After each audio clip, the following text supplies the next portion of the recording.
2025 Sankranti mega అభిమానులకు చేదు జ్ఞాపకాన్ని మిగిల్చింది.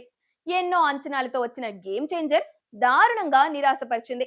Sankranti season ని కూడా క్యాష్ చేసుకోలేకపోయిన సినిమా ఇది.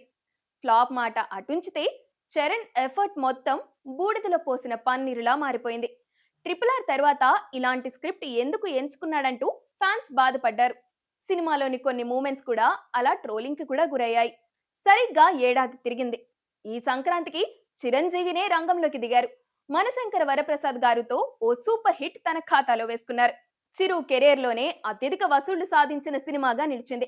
దాదాపు అన్ని ఏరియాలు బ్రేక్ ఈవెన్ దిశగా పరుగులు తీస్తున్నాయి.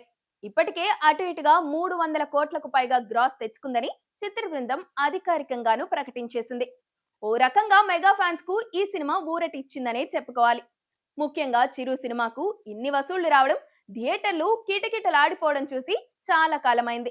వాల్తేరు వీరయ్య సినిమా తర్వాత చిరు చేసిన కొన్ని సినిమాలు నిరాశపరిచాయి. వాటికి కనీసం ఓపెనింగ్స్ కూడా రాలేదు. చిరు పేరు చెబితే టాక్ తో పని లేకుండా థియేటర్లు నిండేవి.